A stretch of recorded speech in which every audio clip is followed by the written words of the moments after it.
Gente, Efésios 3, 20 e 21, diz assim: há aquele que é capaz de fazer infinitamente mais do que tudo que pedimos ou pensamos, de acordo com seu poder que atua em nós. A Ele seja a glória na igreja e em Cristo, por todas as gerações, para todos sempre. Amém. Então esse é o texto. Aquele que é capaz de fazer infinitamente mais do que tudo que pedimos ou pensamos, de acordo com o seu poder que atua em nós. A Ele seja glória na igreja, em Cristo Jesus, por todas as gerações, para todos sempre. Amém. Gente, o Evangelho diz que o primeiro milagre de Jesus aconteceu no casamento em Caná da Galileia. Eu fico imaginando aquele primeiro sinal, aquele primeiro milagre. Seus discípulos ali com eles foram convidados para uma festa. Com certeza eles não estavam com nenhuma expectativa a não ser presenciar um casamento, dançar embalados por algumas músicas do momento, tomar algum vinho ou algo assim, como todas as festas naquela época aconteciam e faziam. Mas eles foram surpreendidos por um milagre. Eu fico imaginando o que se passou no coração daqueles discípulos quando eles perceberam que o seu mestre era diferente de todos os demais mestres da sua época e do local onde eles costumavam estar. Poderia-se dizer, diferente de todos os mestres de todas as épocas e de todos os lugares. Mas eles começaram a se impressionar com Jesus, porque ele operou um grande milagre. Ele pegou uma substância, água, e transformou numa outra substância, vinho. Eles começaram a se impressionar com Jesus. Mas esse milagre, esse sinal, foi apenas o primeiro que Jesus efetuou. Eles continuaram andando com Jesus e, de repente, eles percebem que Jesus cura um leproso, ele cura um paralítico. De repente eles começam a se admirar que o seu mestre, que tem poder de transformar água em vinho, também tem poder sobre as enfermidades, e ele é capaz de curar as pessoas. Mas a caminhada deles com Jesus não para por aí, e eles de repente veem Jesus expulsando um demônio, e o demônio de fato bate em retirada. Jesus tem poder sobre as forças das trevas, sobre as forças do mal. Num certo momento eles começam a repartir os poucos pães e poucos peixes que tinham, e com aquela pouca comida que havia naquele instante para eles, uma grande multidão é alimentada e ainda sobra muitos restos de comida.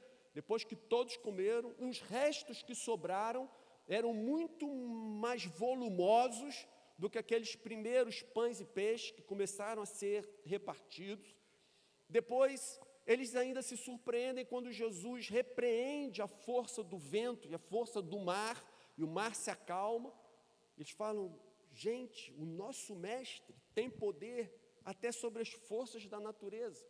E eles continuam nessa caminhada com Jesus e se dão conta de que Jesus também, num certo momento, vem ao encontro deles, andando sobre as águas. Eles ficam imaginando: quem é esse que nos surpreende a cada dia, que faz coisas novas e diferentes a cada momento, que quando nós imaginamos que já vimos coisas maravilhosas demais, surpreendentes demais, não há nada mais que ele vá fazer que seja fora desse contexto, que seja diferente de alguma coisa que ele já fez, diante de tantas coisas impressionantes que nós já vimos ele realizando. E assim, depois dessa caminhada e de tudo que viram, alguma coisa mais poderia surpreendê-los? E aí chega o momento da crucificação. Eles veem Jesus sendo pregado, eles veem Jesus humilhado, eles observam Jesus sangrando até a morte. passam por esse momento de angústia, de tristeza e até de desesperança. Parece que ali naquele momento da cruz, a esperança dos seus discípulos acaba. Eles tinham de fato a expectativa de que Jesus, sendo o rei, constituiria ali, nos próximos dias, o seu reinado. E eles reinariam ali, naquela região da Palestina, da Galiléia, de Canaã. Eles reinariam ali com o seu mestre. E de repente, eles veem o mestre morto na cruz. Ele é retirado, sepultado. 3 dias depois, o mestre vence a morte. O melhor ainda estava por vir, percebe? Sim, é verdade, ele ressuscitou, ele está vivo novamente. E a sua ressurreição não aconteceu por meio de terceiros. Não foi necessário um profeta extra, não foi necessário um curandeiro, um milagreiro ou algo assim. Mas ele entregou a sua vida e teve poder para retomá-la. Gente, esse é o Deus a quem servimos. Você pode falar amém? Esse é o Deus a quem servimos. Paulo diz, esse Deus é capaz de fazer infinitamente mais do que tudo o que pedimos ou mesmo pensamos. Olha que coisa interessante. Veja se você concorda comigo.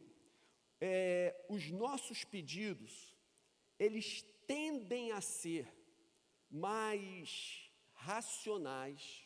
Os nossos pedidos tendem a ser mais limitados do que os nossos pensamentos, concordam? Vamos supor que nós estejamos numa reunião de oração. Até que nível você tem coragem de abrir o seu coração em ousadia, de fé, pedindo algo grandioso para Deus, pedindo algo realmente fora das nossas capacidades humanas, fora dos nossos recursos? Quando nós pensamos, o nosso pensamento tem mais liberdade.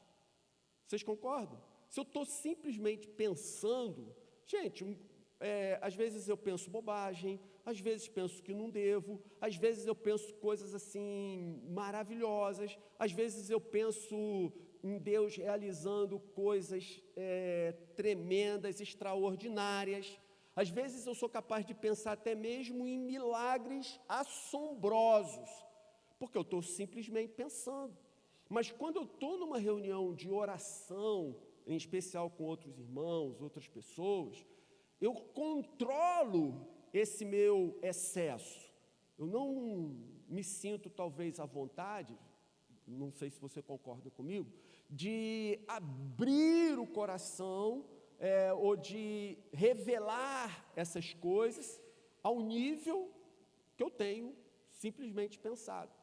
Os nossos pedidos tendem, percebe a diferença aí? O que pedimos e o que pensamos. Muitas vezes fazemos pedidos ousados, mas o nosso pedido tende a ficar limitado pela nossa racionalidade, pela nossa coerência, pela nossa limitação. Os nossos pedidos tendem a ficar limitados por aquilo que nós podemos resolver por nós próprios. Por outro lado, o pensamento já tende a ser mais livre. O pensamento tende a ir a lugares onde o pedido muitas vezes não alcança. Eu vou contar uma experiência rápida para vocês.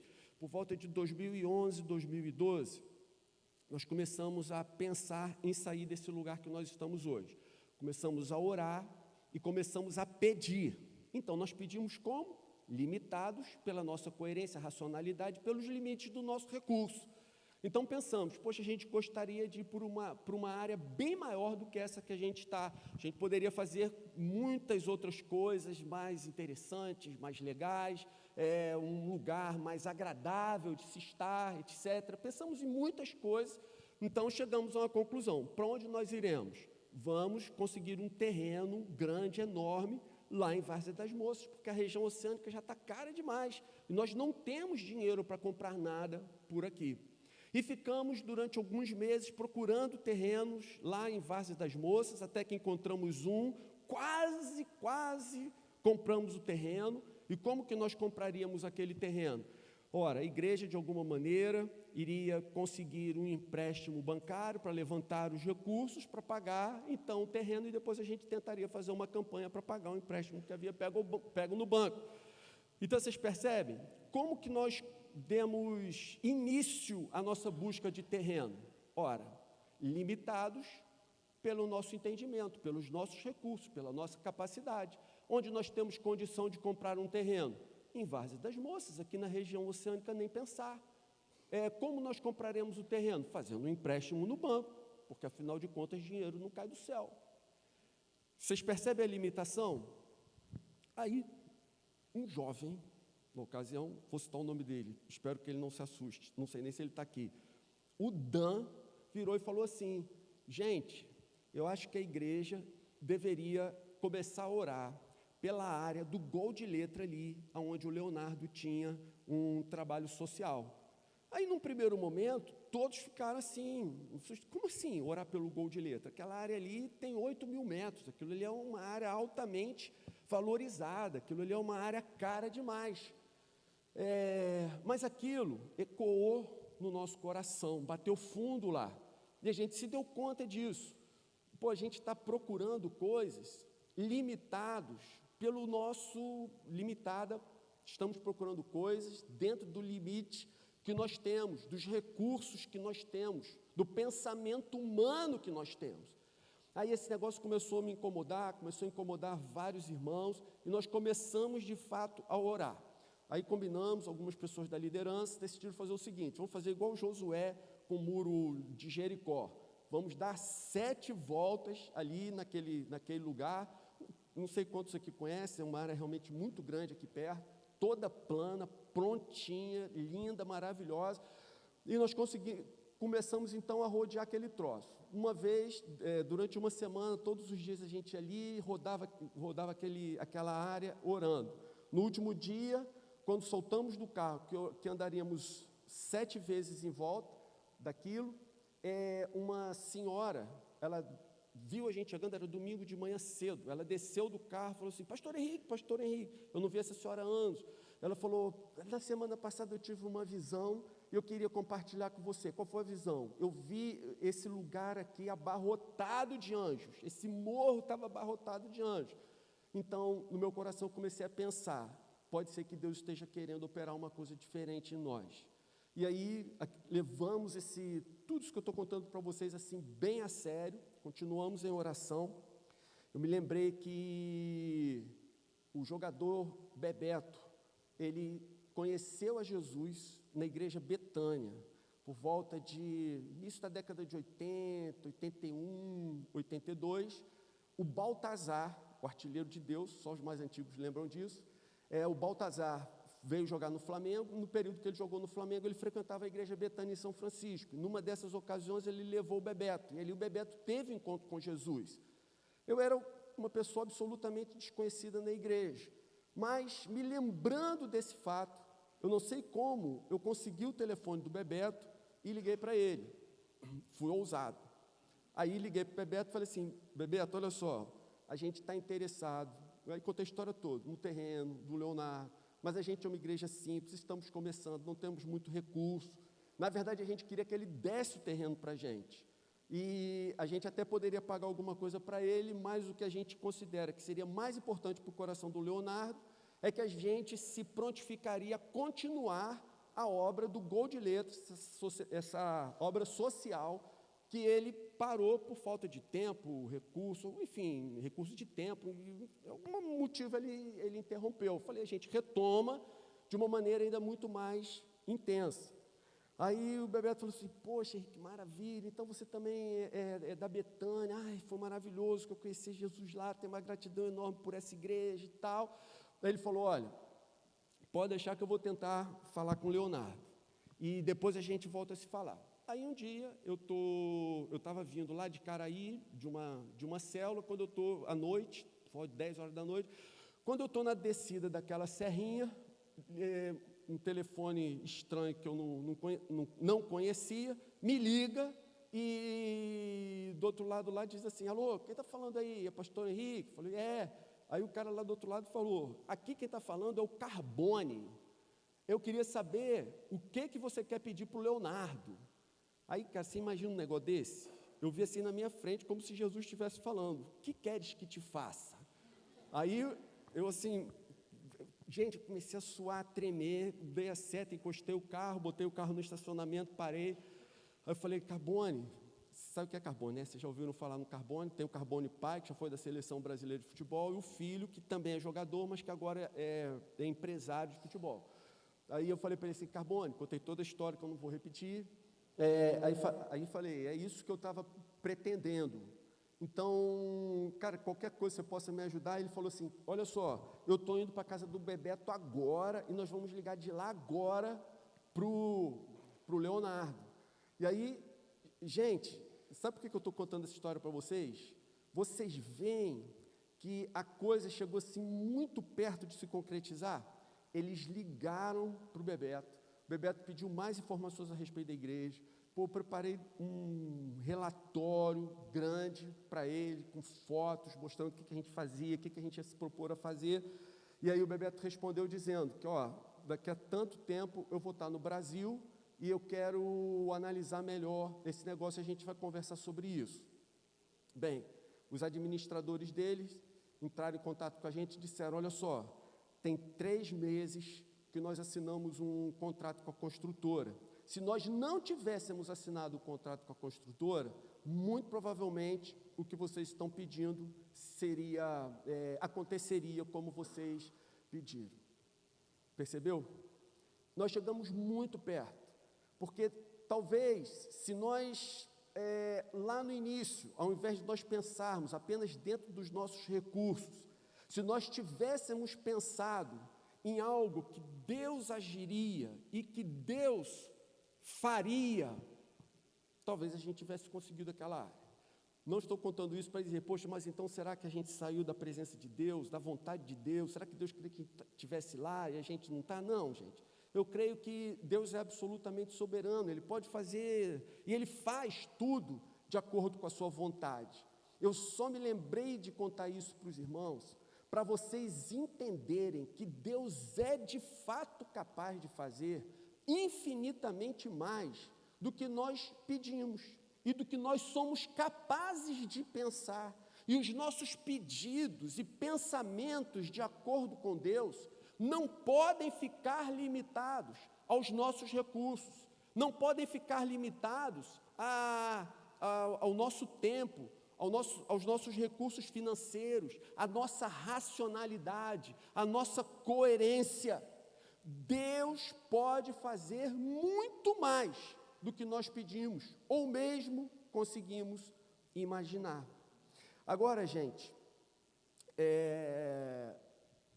no meio dessa história, não do terreno, mas no meio desse assunto, existe um problema. O pastor Jonatas pregou há pouco tempo aqui, na igreja, sobre o Salmo 81. E o Salmo 81, ele é um salmo de lamento, mas é um lamento não por parte de quem escreve o salmo, mas é um lamento da parte de Deus. Então, no Salmo 81, Deus se lamenta, olhando para o povo e dizendo o seguinte: se o meu povo me ouvisse, se o meu povo andasse nos meus caminhos, eu de pronto lhe abateria o inimigo, eu lhe saciaria com trigo mais fino, e ele se deleitaria com o mel que escorre da rocha. Percebe? Se o meu povo me ouvisse, se o meu povo escutasse a minha palavra, andasse nos meus caminhos. Então, enquanto nós estamos muito preocupados em resolver a nossa vida, em dar o nosso jeito, em usar os nossos subterfúgios para chegar a algum lugar, concretizar algum projeto ou algum plano, do ponto de vista de Deus, Ele se lamenta e diz apenas isso: se você me ouvisse. Ah, se você andasse nos meus caminhos. Eu resolveria todas essas coisas para você. Eu daria para você uma vida que você não é capaz de pensar e nem mesmo imaginar. Aquelas pessoas, elas estavam caminhando no deserto, provavelmente quando esse salmo foi composto. E eles haviam sido, há bem pouco tempo atrás, escravos e descendentes de toda uma linhagem de escravos. Percebe o que acontece? Esse povo que peregrina pelo deserto, ele havia sido liberto da escravidão do Egito, portanto, eles eram escravos lá. E eles eram filhos de escravo, porque eles ficaram 400 anos ali. Os seus avós foram escravos, bisavós foram escravos, ancestrais, pelos últimos 400 anos, foram escravos. Então agora, muito provavelmente, eles tinham sérias desconfianças a respeito da vida. Eles viam a promessa de Deus, Deus dizendo: olha, até agora vocês foram escravos, mas eu tenho uma terra maravilhosa, eu tenho uma terra de sonho, uma terra que emana leite e mel, e eu quero dar a vocês. Então, muito provavelmente, os seus corações se encheram de dúvidas, os seus corações se encheram de hesitação, eles começaram a se questionar. As promessas de Deus parece que são boas demais para eles. Isso tudo é muito bom, mas parece que é bom demais para ser verdade para nós. Gente, sabe o que Deus quer perguntar para vocês nesse momento? Deus quer perguntar o seguinte: mas e você? E quanto a você, que hoje veio aqui, que Deus escolheu e trouxe para ouvir essa palavra, qual tem sido o seu posicionamento a respeito das promessas de Deus? O que você tem pensado a respeito da sua palavra?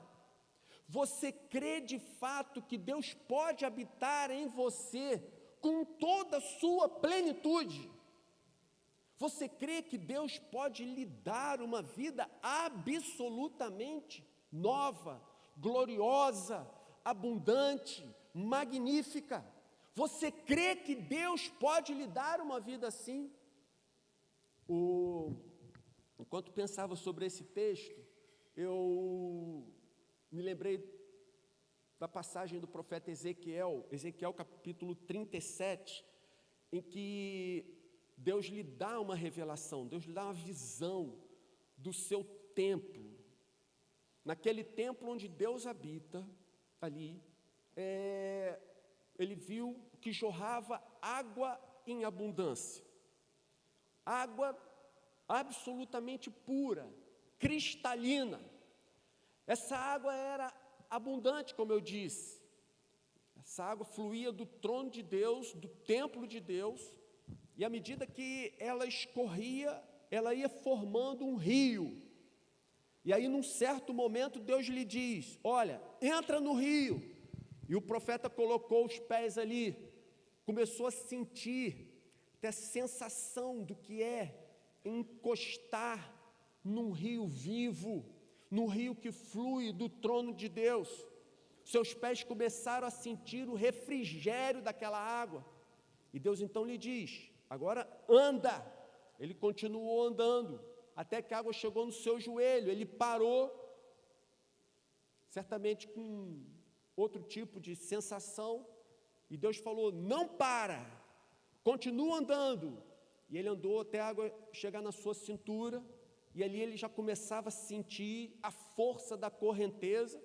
Mas Deus lhe diz: não pare por aí, continue, vá em frente. E ele continuou entrando naquele rio de água pura, cristalina. Só que agora, o seu pé já não alcançava mais o fundo. Só que agora ele não conseguia mais resistir à passagem daquele rio. Agora a situação se inverteu. Ele não tinha mais opção de entrar ou sair do rio a qualquer momento, porque a correnteza do rio que vem do trono de Deus o conduzia, o impulsionava, o empurrava. Agora ele já não tinha mais controle sobre aonde ir, quando parar, em que momento entrar ou sair.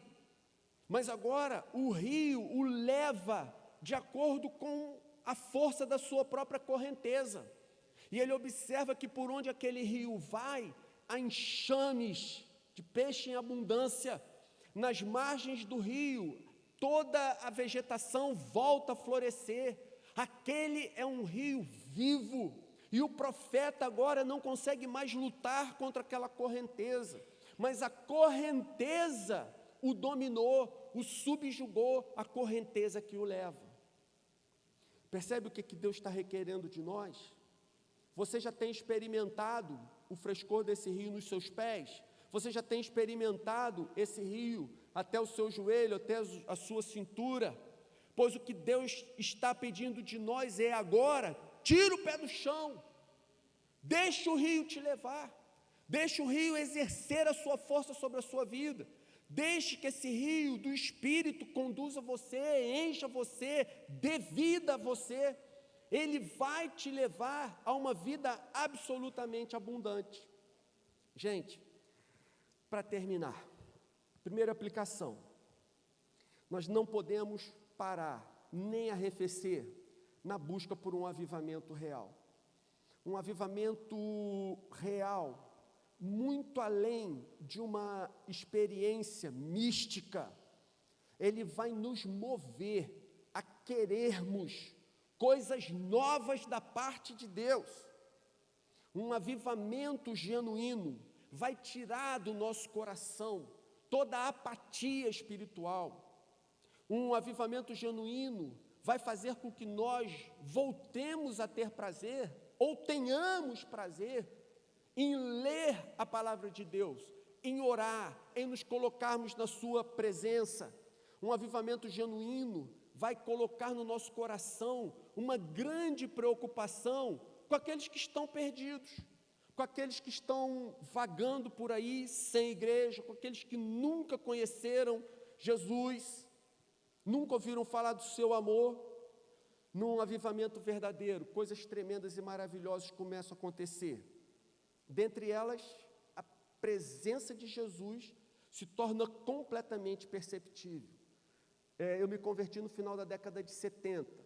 Na década de 80, Deus levantou um homem na Argentina chamado Carlos Anacondia. Ele não era pastor, na época nem se intitulava missionário ou nada assim, ele era diácono de uma pequena igreja do interior da Argentina. E ele costumava pregar nas cidadezinhas simples e pobres do interior da Argentina. Certa vez, Carlos Anacondia estava pregando numa daquelas cidades e próximo havia um velório. Quando o culto começou, Carlos Anacondia começou a pregar. Lá no velório, o morto levantou. Sabe por que isso acontece, gente?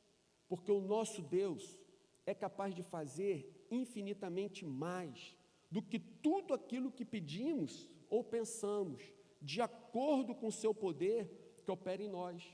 Então, de acordo com Deus assim, nós não podemos nos contentar com nada menos do que um avivamento verdadeiro. Sabe aquela história que Jonatas contou aqui no domingo passado, de um senhor, quando eu me converti, que me deu um abraço e falou, primeiro amor, como é bom, pena que um dia acaba. Meus irmãos, essa história foi real, isso daí aconteceu mesmo comigo. Mas eu não quero que isso volte a se repetir dentro do meu coração. Eu não quero que à medida que o tempo passa na caminhada com Jesus e eu envelheça, eu não quero perder o meu primeiro amor, eu não quero perder o meu ardor. Gente, eu prefiro morrer, prefiro que Deus me leve a me transformar num crente que simplesmente esquenta o banco da igreja semana após semana. O nosso coração não pode se contentar com isso. Nós precisamos desejar ardentemente o genuíno avivamento, que o Espírito venha com poder sobre nós, para que o Senhor nos livre da maldição de nos tornarmos pessoas religiosas, como aqueles sacerdotes, fariseus, cínicos, hipócritas, que Jesus tanto repreendeu durante o tempo que esteve aqui na terra. Gente, nós não fomos chamados para ser sacerdotes nesse sentido religioso, nem fariseus, nem saduceus, ou qualquer coisa nesse sentido, mas o Senhor nos chamou para sermos seus discípulos, e nos concedeu a graça de continuarmos vivendo uma vida dinâmica, abençoada, cheia da sua presença, como aqueles 12 discípulos viveram logo após a sua ressurreição. O poder de Deus não se arrefeceu, Deus não dormiu, se cansou, ou foi abalado pela história dos últimos 2000 anos. O Senhor continua o mesmo. Segunda aplicação: atrele a sua fé ao poder de Deus e desvincule-a das suas próprias capacidades e seus recursos. Percebe? Vou repetir, porque isso aqui eu li várias vezes, mas imagino que você ouvindo a primeira vez, não fez o menor sentido essa frase para você, mas é assim a aplicação: atrele sua fé ao poder de Deus, desvincule a sua fé dos seus próprios recursos, comece a pensar no que Deus pode fazer, comece a imaginar o que poderia acontecer de diferente, de algo fora da curva, algo absolutamente excepcional, totalmente diferente, algo que vai muito além da sua capacidade de resolver os seus problemas, da sua capacidade de imaginação. Vejam, John Wesley revolucionou a Inglaterra, George Whitefield conduziu milhões a Cristo no século XVIII, George Miller fundou o famoso orfanato na Inglaterra, Hudson Taylor, ele entrou na China comunista e deixou plantadas ali 250 igrejas no início do seu trabalho. 125 mil chineses num país comunista conheceram a fé em Jesus. Simonton veio ao Brasil e deixou plantada a igreja, que hoje nós chamamos de Igreja Presbiteriana do Brasil, que chegou a ter quase 3 milhões de membros. Sabe por que isso aconteceu? Porque essas pessoas não ficaram olhando para os seus próprios recursos, elas não ficaram olhando para aquilo que elas poderiam fazer com sua própria força, com sua própria determinação, de uma maneira racional, planejada, sistemática e lógica. Essas pessoas atrelaram sua fé em Deus e começaram a imaginar o que o Senhor poderia fazer, que ia muito além das suas forças, do seu poder, da sua capacidade de realização. Gente, concluo com uma pergunta. Diante de um Deus como o nosso, você se contentará apenas em estudar, ler e ouvir sobre os grandes heróis da fé? Diante de um Deus como o nosso, você está satisfeito apenas em ler, estudar e ouvir sobre os grandes heróis da fé da história da igreja? Quero dizer a vocês que eu quero viver o que eles viveram, eu quero fazer o que eles fizeram, eu quero ver o que eles viram, eu quero ser um instrumento eficaz nas mãos de Deus para glorificar o seu nome, da forma como eles foram. Percebe? Eu não quero me acomodar, eu não quero parar satisfeito, empanturrado na minha alma com aquilo que eu já conheci de Jesus até hoje. Sou feliz de já ter visto tantas coisas gloriosas que o Senhor fez, mas o nosso Deus é capaz de fazer muito mais do que aquilo que pedimos ou pensamos. Gente, olha só, Tiago, no final da sua epístola, ele diz o seguinte: Elias era homem humano como nós. Elias era homem humano como nós e sujeito aos mesmos sentimentos. Elias era exatamente igual a qualquer um de nós, mas ele orou para que não chovesse e não choveu. E ele orou para que chovesse e choveu. Então, gente, se Elias era alguém que a Bíblia faz questão de relatar, registrar, alguém igual a nós, minha pergunta: o que nos impede de termos uma vida assim? Se ele era igual a nós e Deus fazia isso através dele, o que nos impede de ter uma vida igual? Então, gente, eu vou orar, eu vou clamar, suplicar, buscar, até ver essas coisas acontecendo ainda com muito mais intensidade no nosso meio, nas nossas vidas, cidade, país. E se a resposta não vier, eu vou entrar numa luta com o Senhor, como Jacó lutou com Deus. Senhor, não te deixarei ir, enquanto não me abençoares. E a noite vai virar, e os dias vão se passar, e eu não largarei o Senhor, enquanto Ele não responder a minha oração. Irmãos, o Senhor tem muito mais para fazer no nosso meio do que já fez. Eu creio de fato, nós estamos apenas no início. O Senhor, Ele é capaz de fazer infinitamente mais. Vamos orar? Senhor amado, aplique essa palavra no nosso coração, transforma as nossas vidas, completa a obra que o Senhor já começou em nós. Mantenha as tuas mãos estendidas sobre nossas vidas, Senhor, e incomoda o nosso coração. Tira a apatia, Senhor, espiritual. Tira a sensação de empanturramento da alma. Senhor, que as nossas almas fiquem sedentas, famintas pelas coisas de Deus, coisas novas, coisas do céu. Queremos ver o Teu Espírito operando com grande poder no nosso meio. Queremos ver o Teu fogo sendo derramado, as vidas sendo transformadas, os enfermos curados, os oprimidos libertos. Senhor, nós queremos ver as pessoas mortas ressuscitando em todos os sentidos. Tanto as pessoas que estão mortas espiritualmente, ressuscitando para a vida em Jesus, quanto queremos ver também mortos voltando a viver. Porque nós não temos dúvida alguma de que o Senhor é capaz de realizar tais coisas, que o Teu poder não diminuiu, o Senhor não se cansou, o Senhor não se desgastou. Então, Senhor, tira do nosso coração toda raiz de incredulidade, tira do nosso coração a frieza espiritual, Senhor.